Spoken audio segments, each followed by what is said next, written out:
Good morning, everybody. Rick and Deb here. We are at the dock hangar here at the Wichita Airport, Eisenhower Airport in Wichita, Kansas.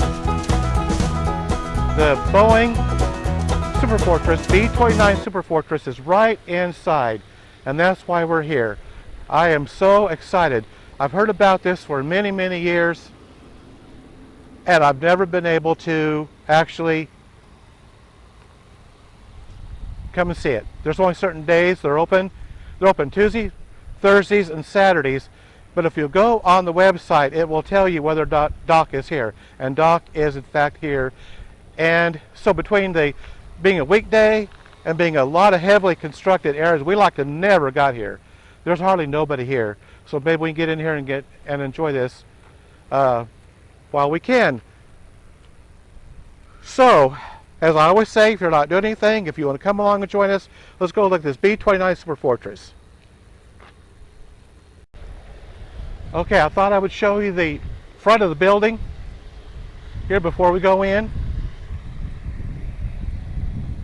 Let me get out of the sun here a little bit. There it is, Boeing B29 Superfortress. And I don't know if you see the glass, but it's right there. So we're going to go in and we're going to take a look at this magnificent airplane. A lot of history.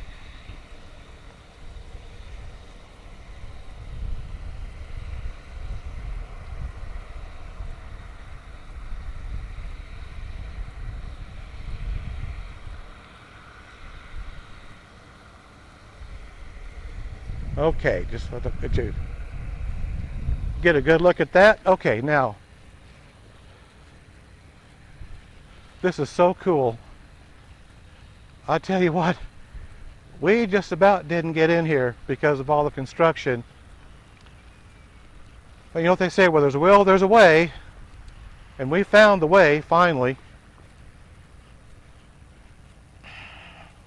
It's a beautiful morning. It's not real hot yet.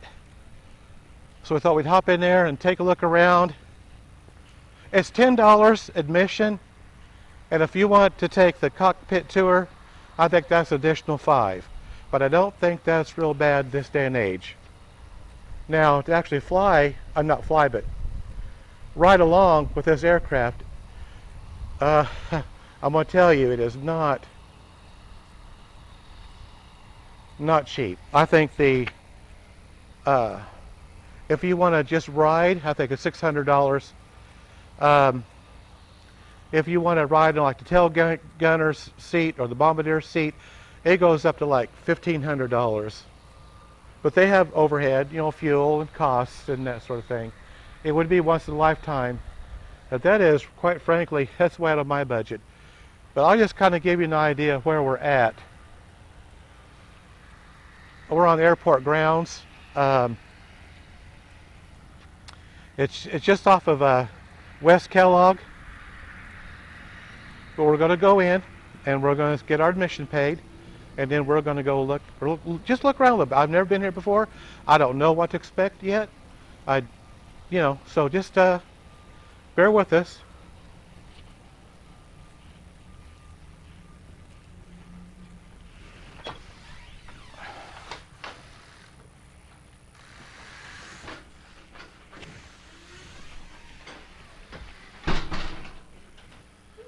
Good morning. Hold on just a second here. Okay, we got the admission paid. Here is a look at that view of that B29 Superfortress. That is so cool. Okay, well, let's go ahead and go on in and get started.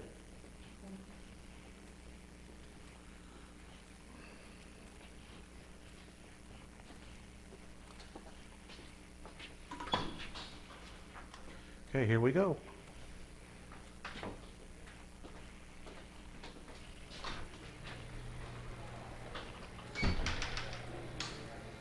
Oh my, look at this. Oh my gosh.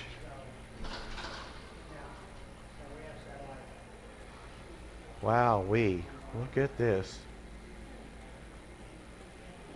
This is a Wright Aeronautical R3350 engine, first flight rather, 1941. It was tested in 1937. It has one huge engine. I went ahead and paid the extra $5 so I could go inside. I thought for all the hassle we did to get up in here, we likely to never got in the parking lot because of all the construction.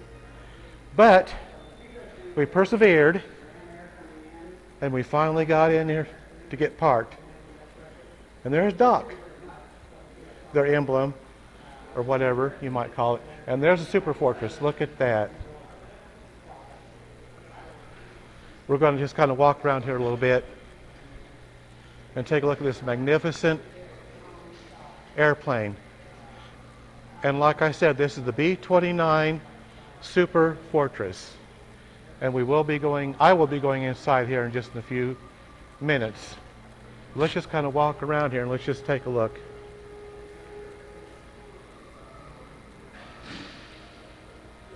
Okay, I had to kind of zoom in a little bit.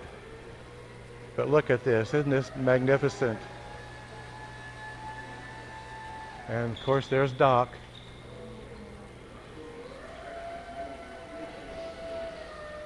This is huge. I mean, this video does this no justice. This is absolutely huge.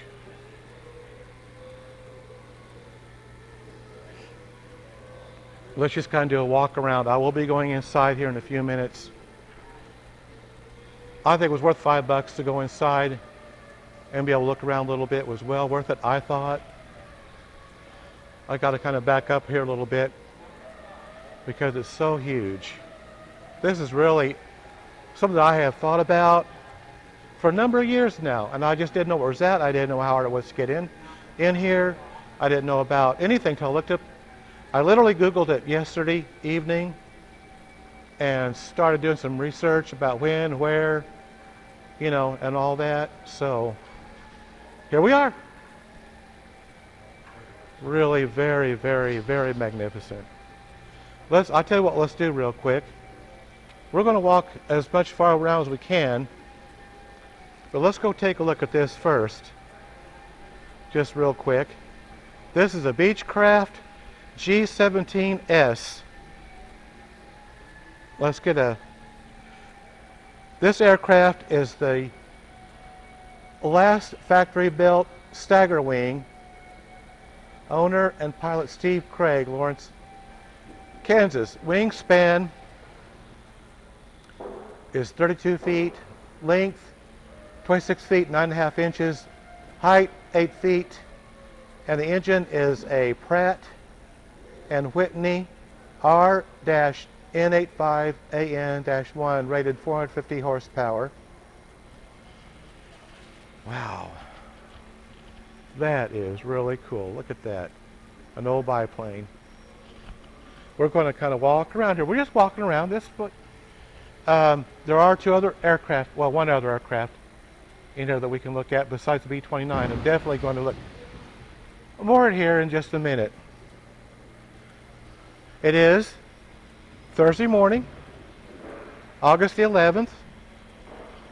And as of the recording of this, it is about 9:35 a.m. and this is so cool. There's hardly anybody. I think there's only one other couple here besides us.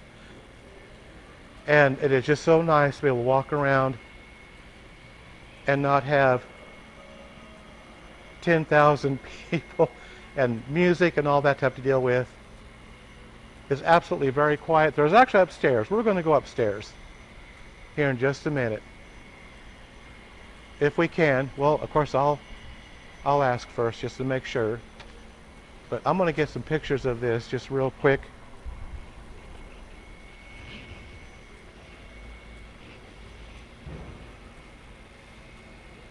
I'll let you look at that just a moment while I'm taking pictures. I use another camera to take pictures with. That way I don't interrupt the video. Unless I just have to. Like I said earlier, I had to zoom out a little bit. But I got that done. So this is very, very clean. Very, very nice.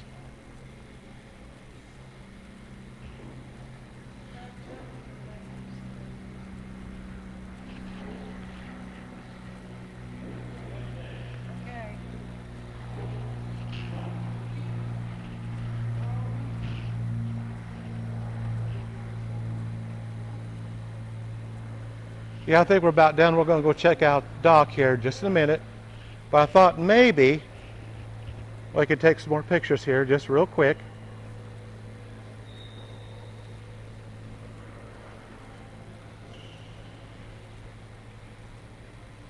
I've been to several air museums over the course of the years, but I've never seen the dock. The B29, that is just so cool. Well, we're going to kind of walk on around here a little bit.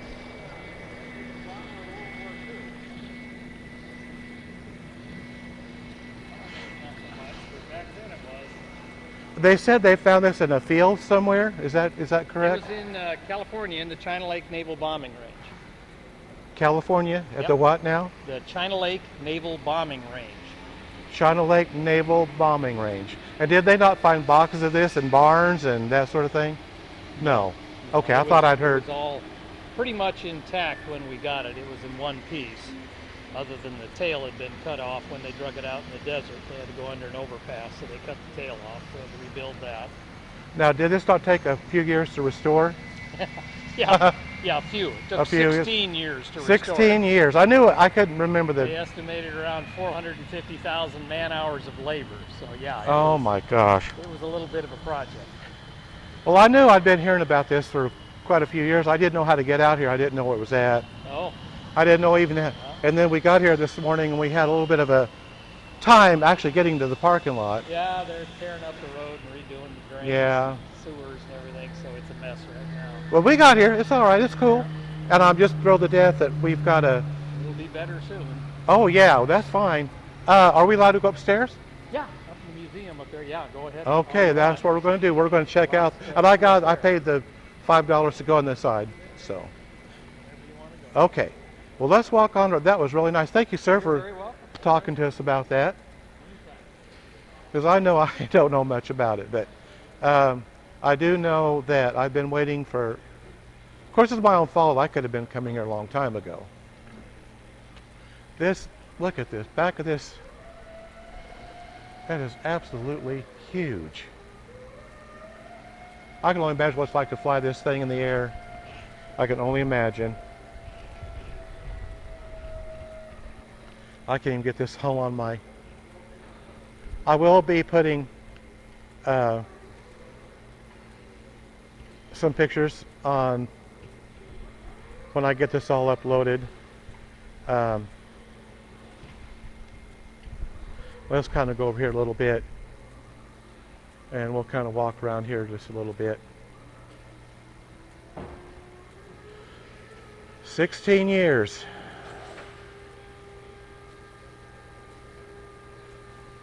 To restore this magnificent B29 plane.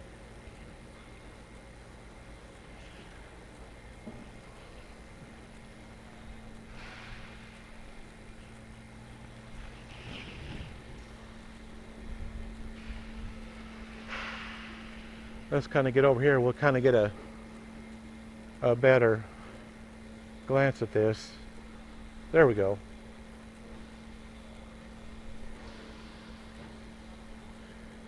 There is more museum upstairs, and we can go up and take a look. So we're going to be doing that here after a while.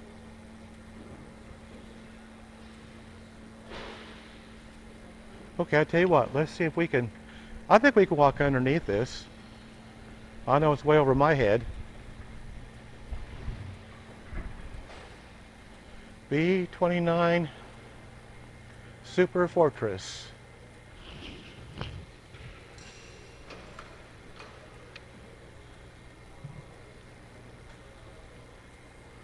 Okay, we're literally walking underneath the plane right now.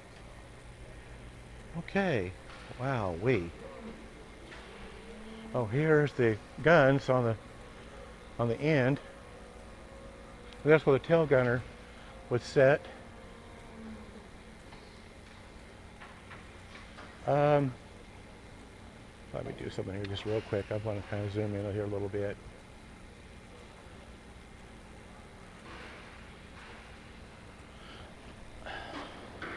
Those two windows is where the tail gunner would have sat.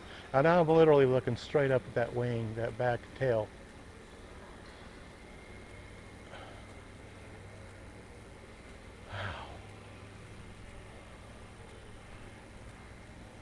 And then if you look straight down, wow, that's incredible. Tell you what, let's walk over here. We're going to continue to walk around, keeping it nice and polished, nice and clean. That's really nice that they do that. Let me.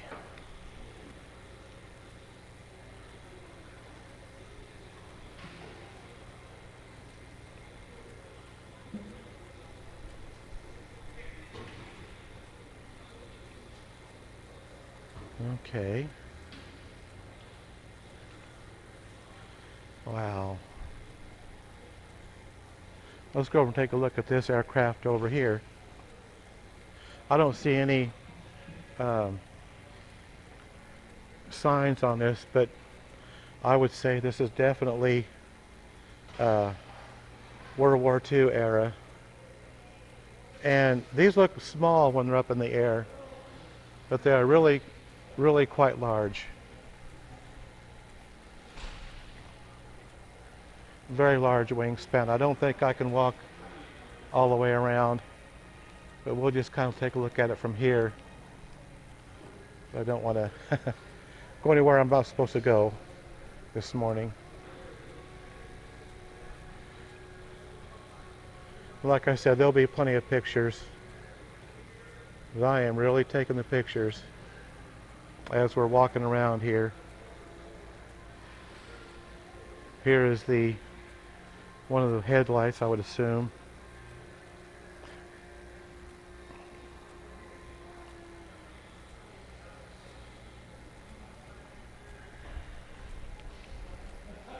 There's a close-up of the engine. I know I'm trying to do two things at once, but I'd better not go on the other side of this. But we're definitely going to, I'm trying to do two things at once. Anyway, of course that'd be where the pilot sat.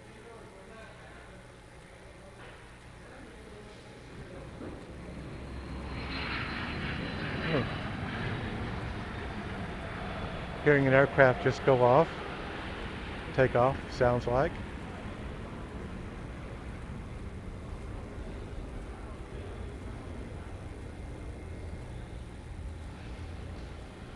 Trying to go slow so y'all can look at this magnificent plane. Absolutely beautiful.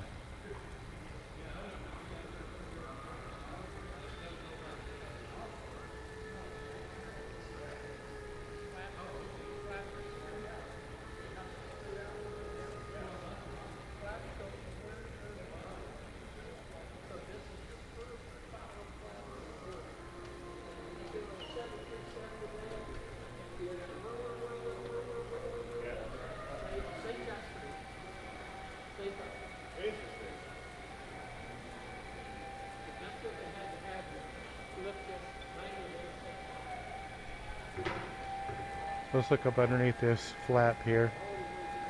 That's interesting.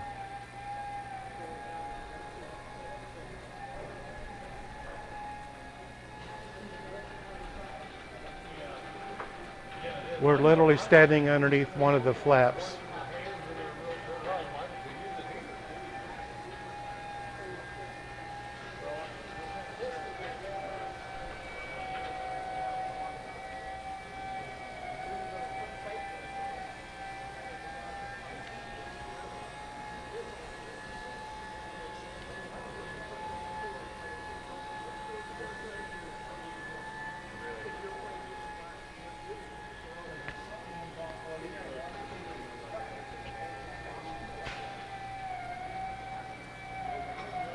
This is really very rare, getting to be this close.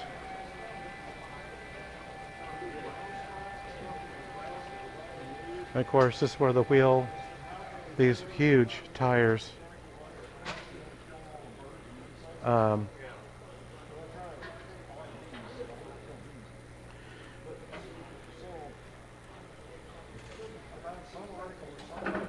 and that's where it would lift, this mechanism here would lift it up into its compartment up in there. That's kind of dark, but that's where the wheels goes.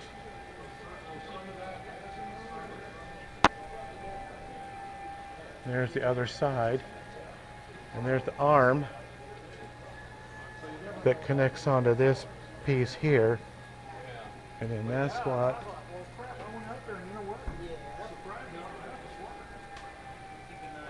raises this up.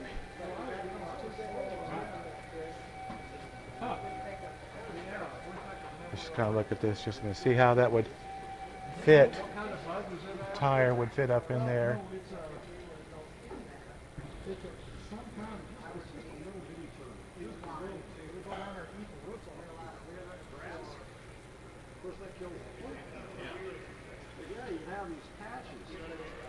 And you could tell where, you drive through people's yard, you could tell where they have them, because here's this beautiful, immaculate yard with a brown spot in the middle. Okay, now we're going to pass under these. Again, this is the flap, the back flap area.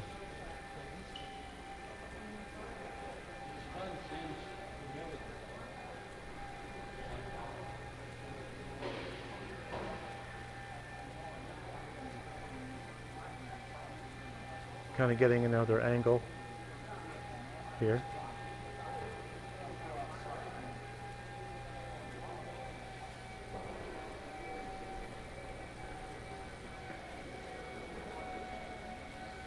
Let's kind of stand back here and we'll look at it from this angle.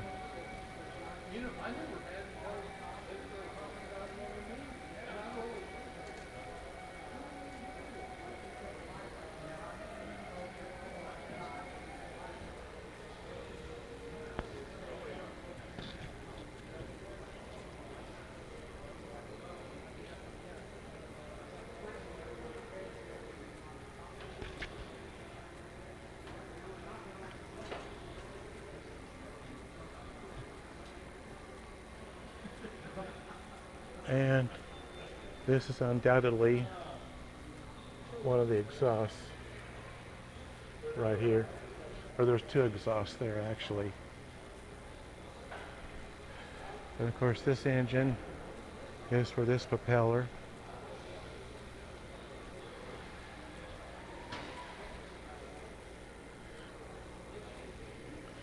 Here I'm going to show you. This is the engine and the propeller here. And then here's another propeller.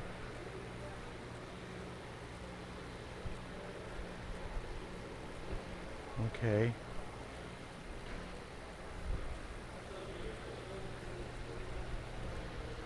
And there's the engine for that propeller.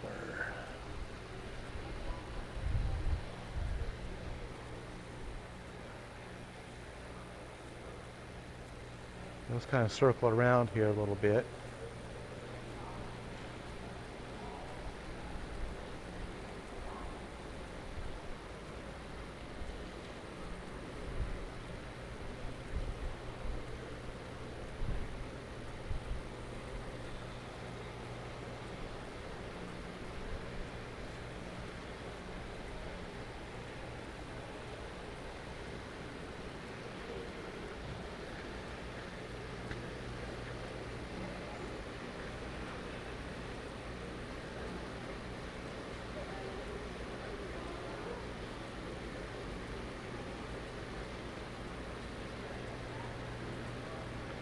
This is absolutely magnificent. Now here's the two front tires.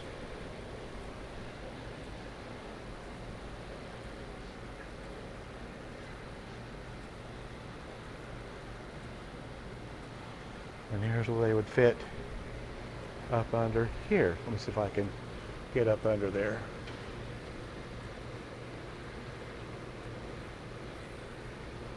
Kind of give you a view up in there. That's where these tires would go.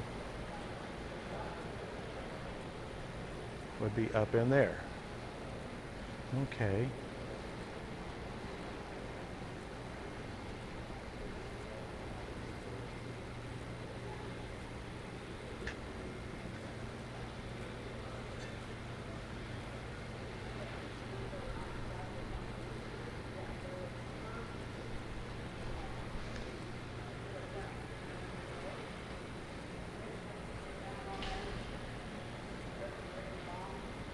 Let's get a picture of this. I'm kind of going to zoom in here a little bit.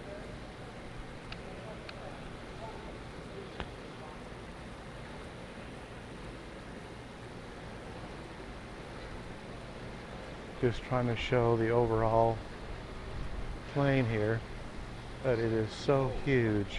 Excuse me? A sight to behold. Yes, sir, it is. Sight to behold, it really is. Right, that's right. Yep, he was just saying it, preserve it for history. He's exactly right. Let's go over here and let's read some information. Up here it says, Doc's flight log. Since the first tour season of 2017, Doc's travels have taken him across the United States, allowing thousands of people to experience the thrill of seeing a B29 Superfortress up close and personal. Doc's mission continues to spread across the nation each year, as you can see on the map below.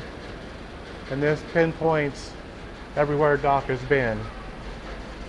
New Mexico, California, China Lake was where it was found. Several locations in Kansas, Oklahoma, Arkansas, Texas, Ohio, Indiana. Okay, that's pretty cool. If I can get a picture of that just real quick.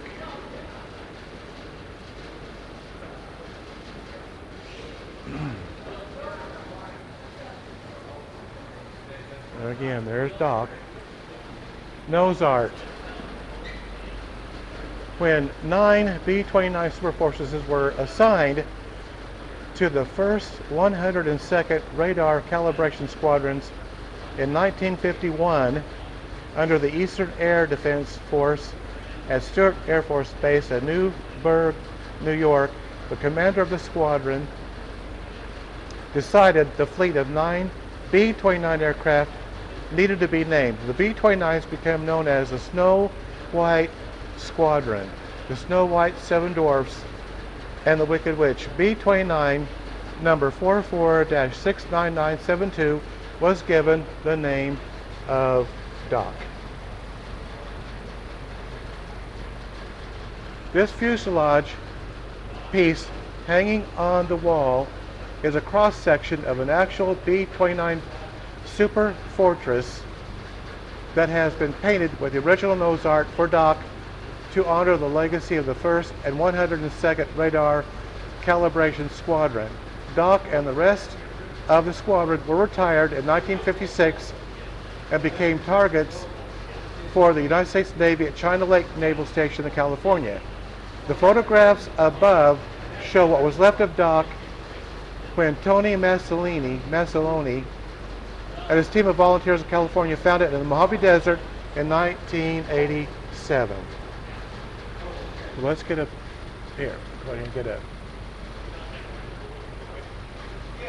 I'll show you this in just a minute.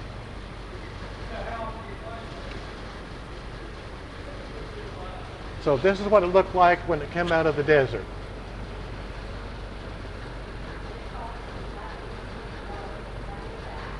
And then there is this gentleman here pulling it out of the Mojave Desert. That is really cool. Okay, let's go over here and let's look at the B-29 Doc Restoration volunteers. The men and women listed up here were devoted to several 100,000 cumulative hours of volunteer labor between 2000 and 2016 in order to restore Doc, allowing him to take his proud place in the skies over America. Our intent is to keep the memories alive and remember history to honor the veterans and the home front that helped build our arsenal of democracy. And I've got to definitely get that's just really cool.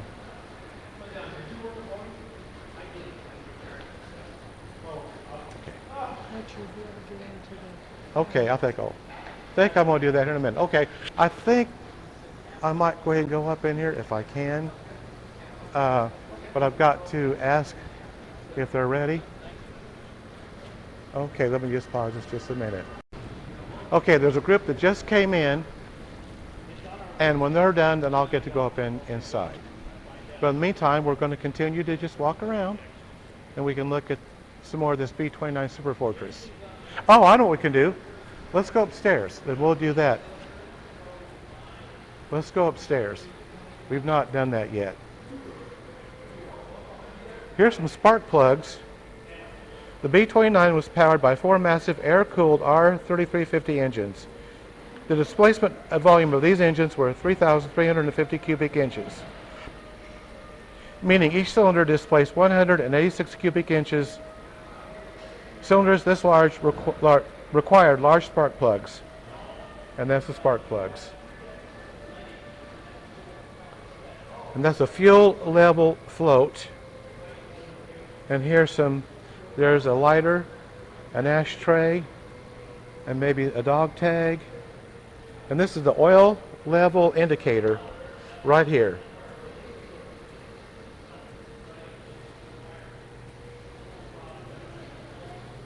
And of course, this is the little boy atomic bomb. So let's go upstairs. Let's just kind of look around here a little bit while they're. Let's go upstairs here. We'll get an upstairs view of the B29. And there it is. And it's going up here.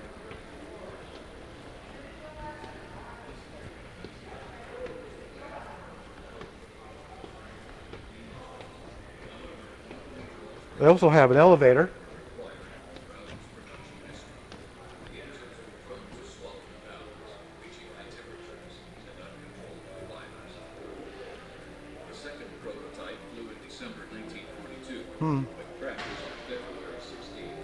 Here's a newspaper article here, some emblems and some patches and awards, it looks like.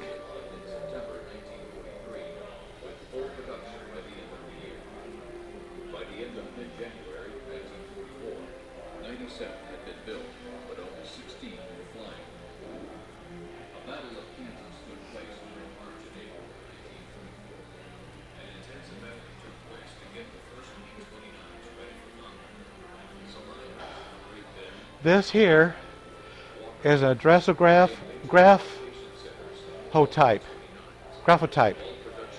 That's what that is. Let's go on over here and we'll look around some more. This is a Nordson bomb sight. It just says it helps with accuracy of dropping bombs. That's what this device does here.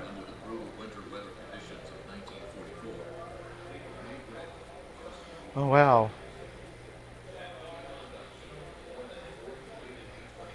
Huh. I'm assuming, yeah, this is a navigator station. The navigator was vital to a successful mission. If the navigator failed at his job, the B-29 would not find its target or would not make it back to base. This is what the navigator station looked like during World War II. So this is where the navigator would sit. I know it may not be able to see it too good because of the glare. Let me see if I can do this just real easy.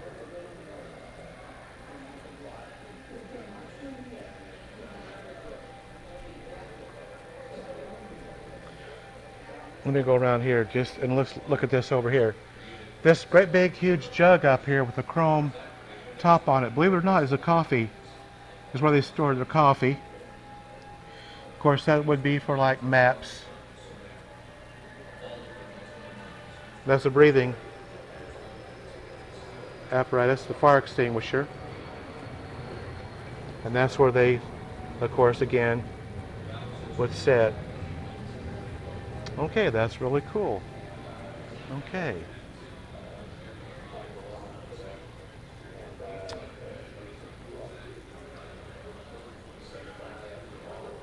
Let's take a look in here.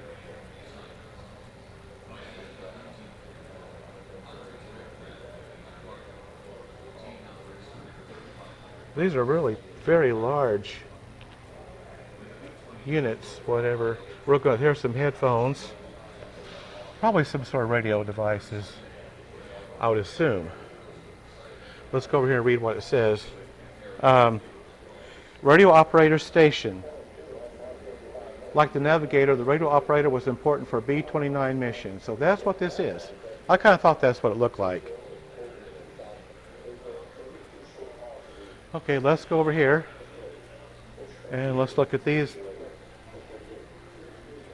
Look at this here.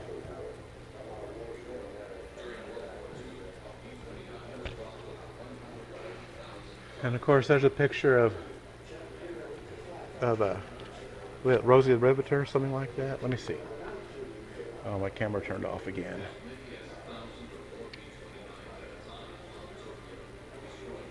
Rosie the Riveter. Guys, there it is. Rosie the Riveter. This is a uniform from Connie, and I can't pronounce that last name, who was 18 years old, worked on the B29 production line at Wichita's Riveter and the Superfortress nose section. Doc was one of the B29s she worked on during World War II.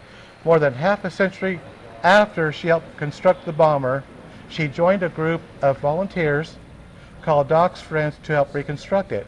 When Doc was recovered, her mother noted, she noted that all my rivets are still there except for 7.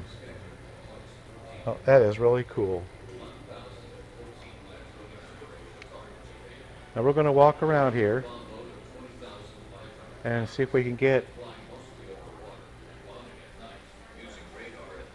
some kind of an idea. This will be the longest mission of World War II. On the way back from the mission, they found out that Japan had agreed to surrender. The war was over. Okay, now there's nothing really saying what that might be, but we're gonna go on. Let's take some more pictures here. And again, this is where the navigator would have set. The glare is really bad. We're going to walk on around here. There's plenty to see. I didn't realize there was upstairs. Of course, I've never been here before. That is just really, the glare on that is just really bad. Let's see if I can do it this way.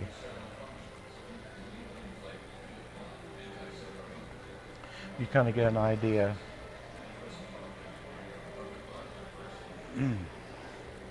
Now we have this here, and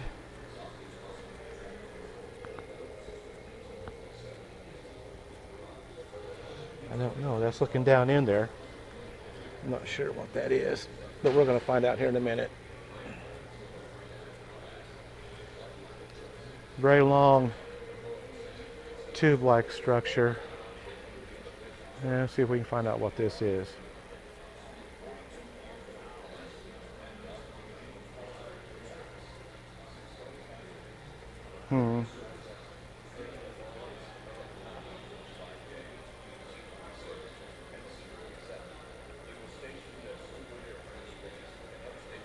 Okay, this is called a spar cap. This is a lower right outboard wing spar cap that shows significant exfoliation, corrosion, and the unprotected aluminum alloys. Corrosion is a result of metal decay, which makes it weaker. You can see here on the gray spar, which is part of the wing. This corrosion kept Doc from flying when first pulled out of the Mojave Desert. Boeing fabricated a replacement spar for dock. The green spar shown here is an example of that replacement compared with the damaged spar. And that's what they're talking about.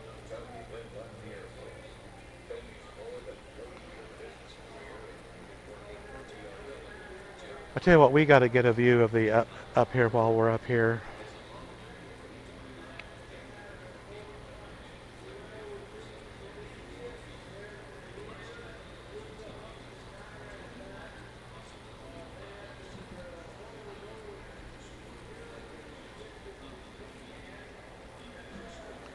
Wow. This kind of gives you an idea of how very large this aircraft is.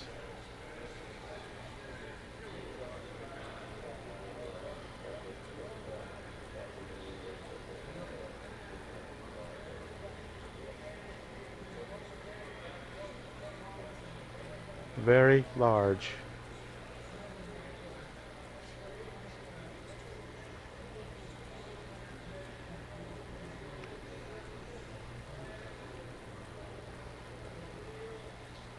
Wow, look at that.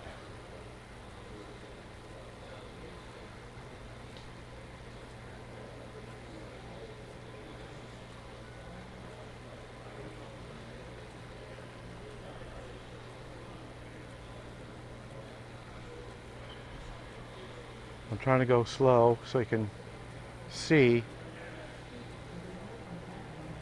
how magnificent this aircraft is.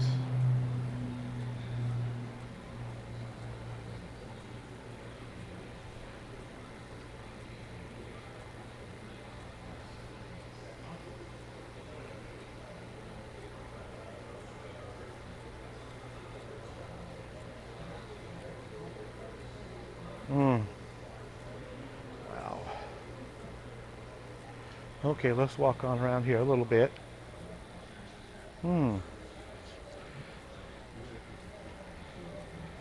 All kinds of manuals, maps. There's some gloves. There's what they would wear for their gears. Load adjuster, technical manuals, that sort of thing. Very interesting.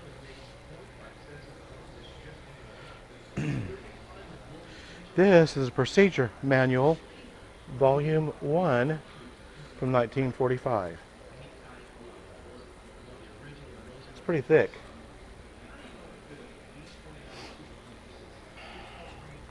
Life magazine, July 19, 1943. Just some different pictures and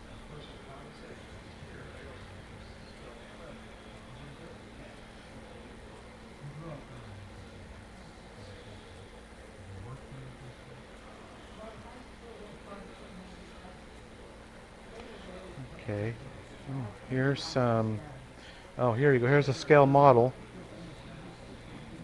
This is KB 29P Superfortress aerial refueling tanker. That's what this is. Let's get a look at that. It's just really cool. They do have a gift shop. You can purchase not hats. I think t-shirts, coffee mugs. You can actually get a B29 replica such as this. I think they want $220 for it. The hats are around $22. I think the t-shirts they're around that.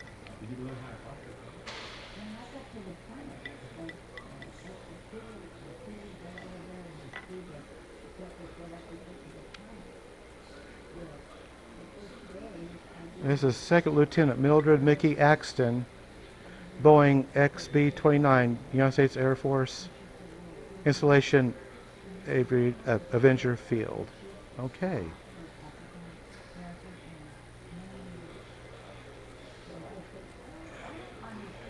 These are just pilots and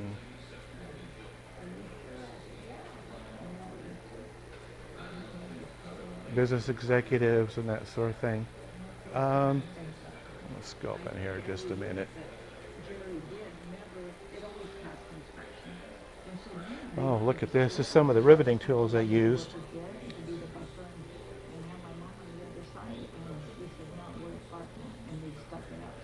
Rivets are heavy-duty fasteners used to clamp two sheets of metal together. They are highly efficient and strong, making them ideal for aircraft like the B29. And the inspectors would come and they said her rivets and her buttons are so good. Though they originated for heavy structures, they are now used from anything from clothes to aluminum boats to miniature toys. They are a rivet gun as a pneumatic hammer or riveter. Smashes the long end into a head, locking the rivet and sheets of metal into place. Because back then, I think a lot of women, they were housewives. I've actually got to do that, not on an aircraft, but in other industries I worked at. They were working there, they were kind of mean.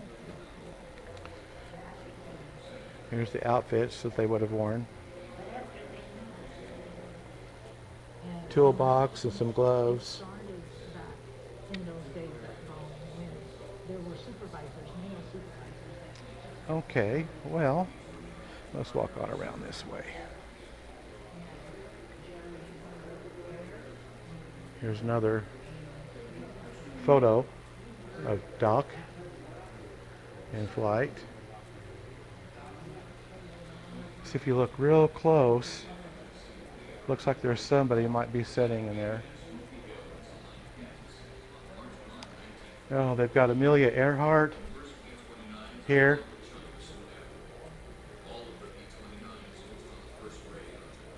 And then Olive Ann Beach. She's the one that got Beach Aircraft founded. Her and her husband founded Beach Aircraft Corporation. In 1932 is when they did that. They founded Beach Aircraft. She served as chairwoman and president of the company from 1968 to 1982. First woman to take the lead of Fortune 500 company, often referred to as the First Lady of Aviation.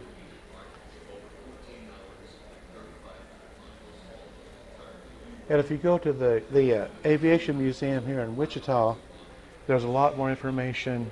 I've been there numerous times. It's the old airport actually. And it's pretty cool. I've been there several times. They've got an outside area and it's pretty large. You really got to do some walking to walk all the way around it. Let me walk on down here because I don't think I got all of this.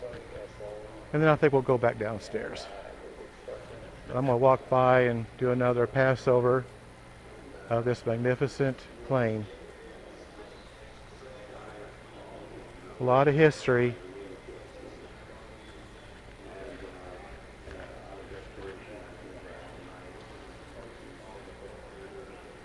Hopefully I'll be going up in this here just pretty quick.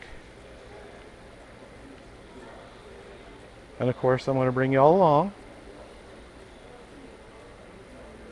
Look at that. That's just huge. I'm literally looking right down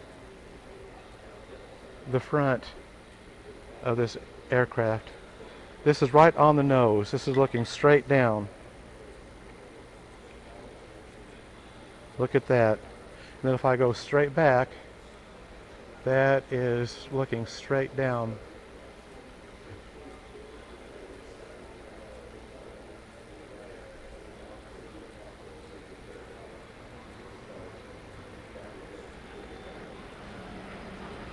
Let's see if we get a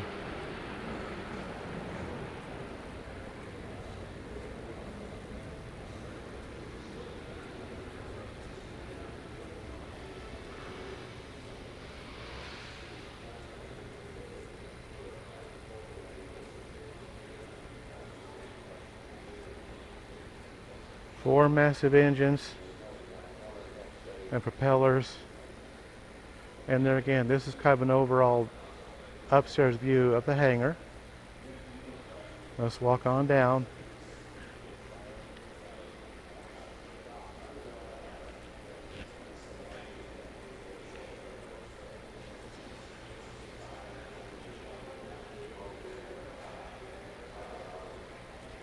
Let's get a side view of it here.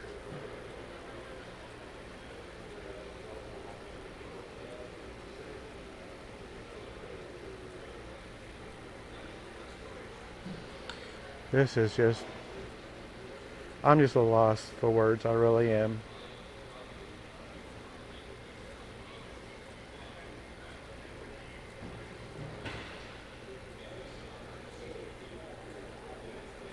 This hangar is barely big enough for this aircraft. Let's kind of go back this way again and look down that way. That is just incredible. Oh, looks like they've got an area for meetings and such. Oh, I know what this is. I about missed it. This is the machine guns. See where the ammo would have went? That chain, that's where the actual ammo would have went, and it would have fed up into these barrels. It's a gun turret. During World War II, the B29 was equipped with 5 gun turrets. 4 of these turrets were equipped with 2 50 caliber machine guns, while the upper front turret was equipped with 4. The turret seen here would have been positioned at the bottom of a B-29. However, as a radar calibration plane, Doc was not equipped with weapons. Okay, I did not know that. Huh, okay. I seriously did not know that.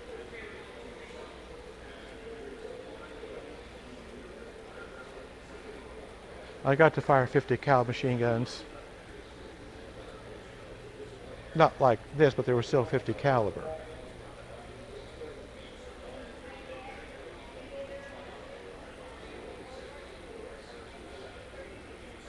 Here's a better picture of where they found this. Mojave Desert. That's how they found it.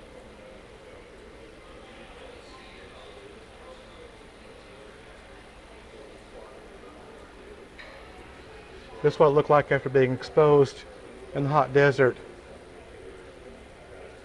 for a very long time.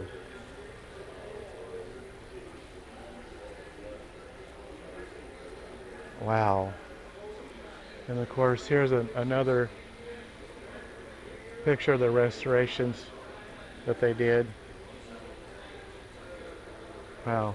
16 years it took them to rebuild the aircraft. Boy, that's a slide rule.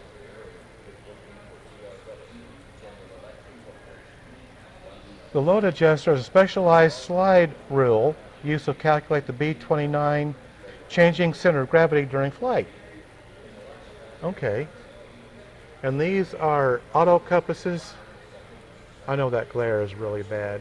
I don't know if I can get a little bit better. And then again, they were used for navigation. Gyro turn indicators.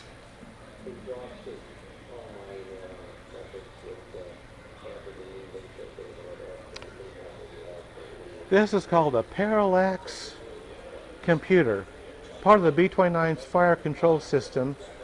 This state-of-the-art computer allowed gunners to sit at a sighting station inside the pressurized cabins to operate the heavy machine gun remotely. Instead of sitting on precarious stations outside the plane, exposed to high altitudes, the computer adjusted for speed, gravity, and distance. Well, that's what that was. A parallax computer.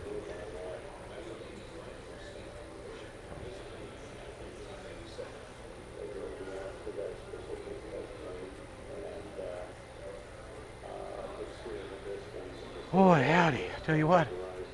There's the size of the 50 cal. Let me see if I can kind of get my shadow in there. That's the size. These were 50 cal rounds or bullets.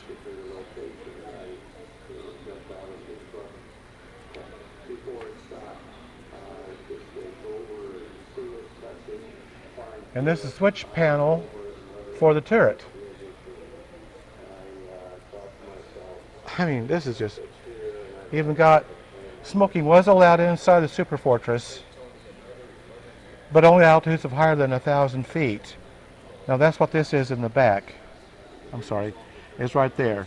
Now this was signal mirror, distress signal after a crash landing. That's what these two are. My goodness gracious. Eventually found out that there was a B-25 that was available in Venezuela. That is one long drink of water, I'll tell you that. I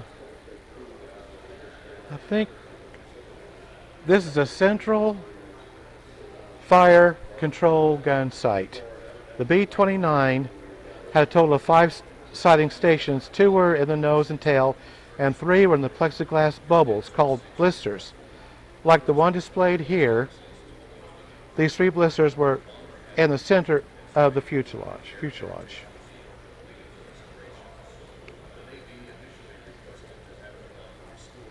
Okay, guys, I've still not made it all the way down yet on this second floor.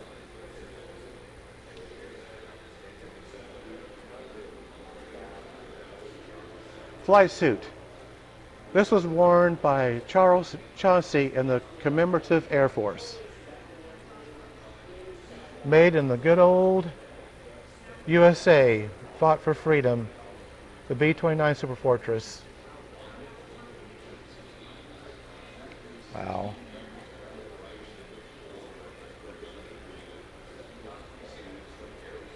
And there again, I know the glare isn't real good. But that was the flight uniform, or one of the flight uniforms. And this is Charles Chauncey here.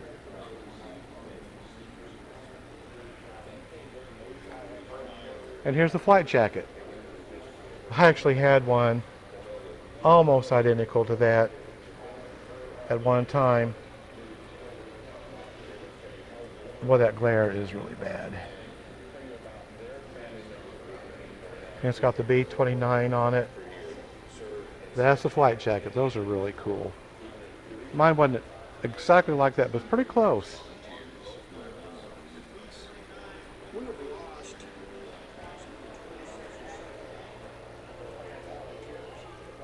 I gotta watch where I'm walking up here.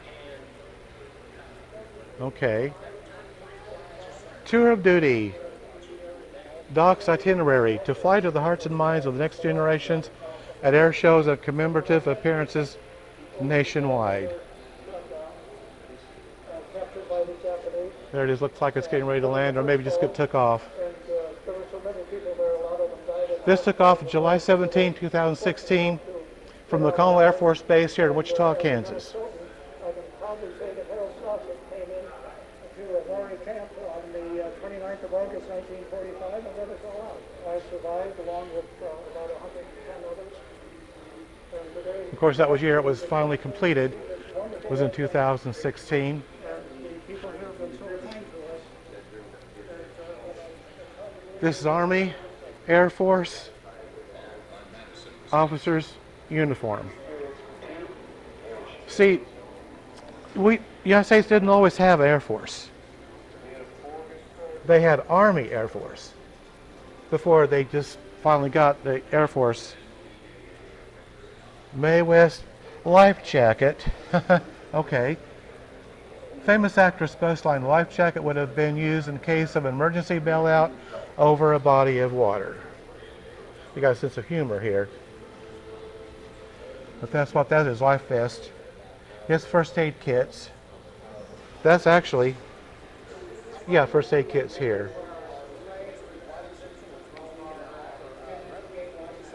Okay.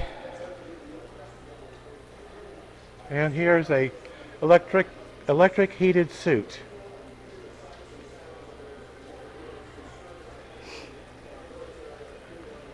And that's used to heat the suit right there. Right there. Oh, boy, howdy. Nice.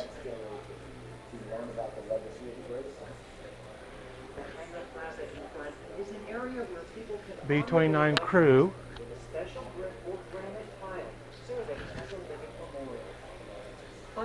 It says flight is a delicate balance of 4 competing forces, lift versus weight and thrust versus drag. Lift is the force pushing Doc upward into the sky, while weight is gravity pulling Doc back toward the ground. Thrust is created by Doc's propellers pulling the plane forward, and drag is the air pushing against the plane, trying to hold it back. And I just told you there's thrust, lift, drag, and weight. All right, guys, I think we're going to do one more walkthrough up here, and then we're going to go downstairs, and I'm going to go inside of Doc, hopefully here in just a minute. I think those people are gone. So I better jump on here before we get another group in here.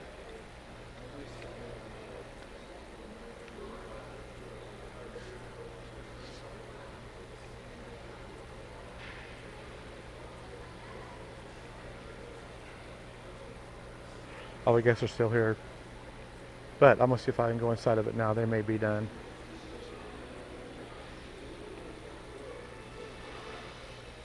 They say the normal stay here is about 2 hours, and I can see why.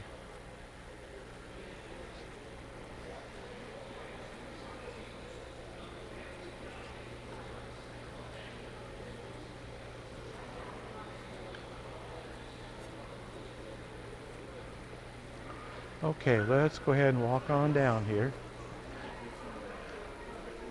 And I think I'm going to head downstairs, see if I can get inside this thing. We're just going to kind of take a slow walk around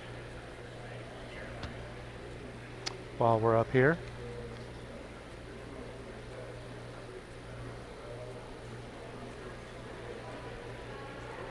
Yeah, if you don't live like maybe an hour or two from Wichita, I would definitely highly recommend visiting Doc.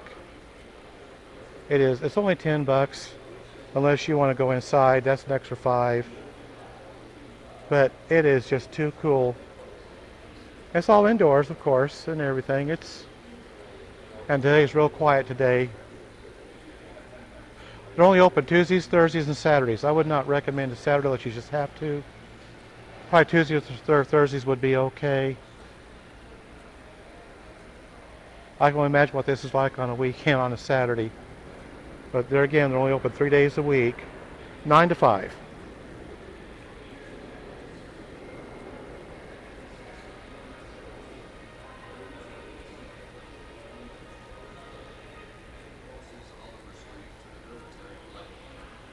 Okay. Here a few years ago, they did completely redo our airport, Wichita Airport out here. They renamed it after they remodeled everything, or rebuilt everything actually. Known as the Eisenhower Airport now. It was just Wichita Mid-Continent or something like that, if I remember right.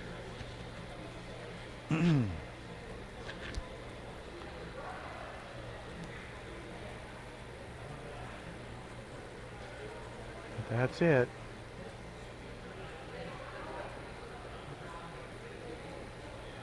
Very nice. Okay, I think we're going to go see if we can. We're going to go back downstairs.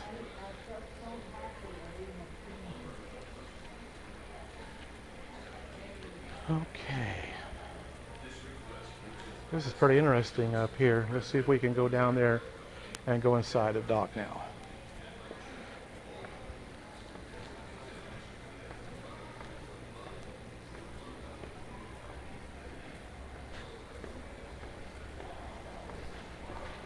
I'll watch where I'm going here. Okay.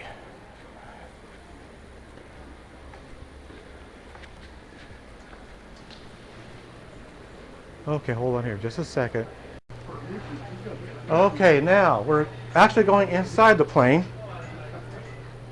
This is a dream come true, I tell you, it really is. Okay. People on your right to get a hold of. You got it. You made it. There we go. I knew we'd get you in here sooner or later. Yeah, this is really cool up here. I like this. Now, is this where the, who would have sat here? Radio operator. Radio operator was set here, I'm with the navigator seat. and you're in the navigator seat. Yes. This is a navigator seat. Both Now the navigator, what exactly did they just make sure they were on course and all of that? course, yeah, right. Most important seat in the airplane is to your right. If you'll step up there, Okay. that is your flight engineer. Flight engineer. You notice he sits back. Oh, He yeah. starts the engines. He warms them up. He gets the cylinder head temperature, oil temperature, everything correct. When he's satisfied, he'll tell the commander, it's your airplane now, you can fly it. Wow. Look at all of that's crazy. It is. Look at all of this. It would take forever to learn how to do all this. He also controls the landing gear and the main flaps. Landing gear and main flaps. Wow. And behind you, on your right, is your co-pilot. Oh, this is co-pilot, Left seat is your commander. and the left seat's commander. The seat on the floor in the nose is the bombardier seat. That's the bombardier seat. That's what I thought. That's the famous northern bomb sight. That's the famous, yeah, that is so cool. I'm going to snap a few pics You can here. actually fly this airplane side to side, right to left, Really? getting over the target, the IP, the neutral point. Okay. Wow, look at this. That is so cool. Yeah, I mean, you could see this from the outside Yes. coming in. Wow. Look at all of this. Actually, this don't look as complicated as as the other individual back here. Of course, it would be for me, but Yes. that is just too cool. Look at that. Okay. I've always wanted, I mean, just this kind of an opportunity for me. Very good. I was trying to talk the wife into this. I said, come on up here and take a look. She said, no, I don't. No, we're from Winfield. We're not that far away. Where? Winfield. Winfield, Kansas. Winfield. Uh-huh. You used to have relatives down there years ago. Yeah, I was raised in Winfield. Born here in Wichita, but raised in Winfield. Oh, boy, this is so cool. Let me get another. I got to make sure, because this is probably the only time I get to take these pictures. You can come back anytime. Come back, sign up, we'll take you ride. I would love that. I would actually love. Now, where'd you say sit here? That seat, Cessna made for us. That's Oh, just really? A spare seat. That A was spare not- seat. That was not in the airplane. Okay. All right. Well, that's cool. All right. Well, that is really nice. I just can't get over. Of course, I've been in, things like this before, but not this. This is really Imagine being cool. on this 16 to 17 hour round trip. Oh, no. Continue to walk in Japan for 16 to 17 hours. Wow. That is crazy. 400 and some B29s in the air a day. Wow. Wow, wow, wow. Let me get this over here. Yeah, thank you so much. Appreciate it. Thank you, finally made it in. Yeah. Yeah, I really been looking forward to doing this. All the wiring, tubing, cabling, everything in this airplane is brand new. Brand new. And face it, we don't care how good it looks. In the bomb bay, you can see all the cables back here where the bombs go. Yeah. Everything is still controlled by cable on this airplane. Wow. I'm sorry, your control services are. Control services are okay. Okay. Electric motors control the landing. Wow. That is just phenomenal. Really, really cool. Okay. Oh, look at that way down there. That's your central power control center seat. We call that the barber chair. The barber chair, huh? He spins his toes around above your head right now. It's for 450 machine gun 450s. Down below your feet was 2. Was down too. Okay. He could fire these 4 up here. Yeah. 2 behind him. He could also turn these 2 over to the bombardier, then he could fire these. Wow. That had pretty well worked out, didn't they? It's way, way ahead of his time. Yep. Yep. Okay, sir. Thank you very much. Thank you for coming. That is really cool. I'm gonna. Yeah, really enjoyed this today. Thank you very much. You been upstairs? Yes. Uh huh. Okay, very good. Thank you very much. Thanks for coming. Yeah. Okay, guys. Well, I think that's about it. I got to go inside. I took a bunch of pictures, and I think we've been all the way around it.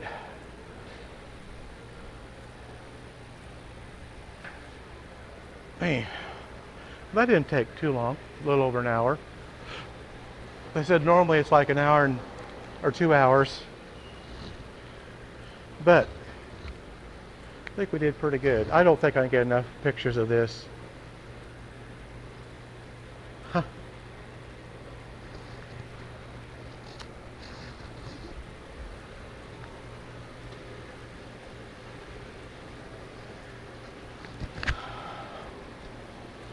Hoo-wee. All right. Well, guys, I think we've pretty much seen it all for today. Hope you enjoy this video as much as I have. Thanks for coming along with us this morning. I can hardly wait to get this uploaded and get it on YouTube.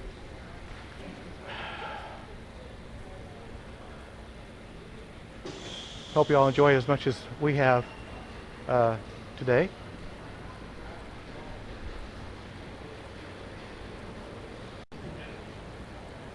Okay, well, dock in the background.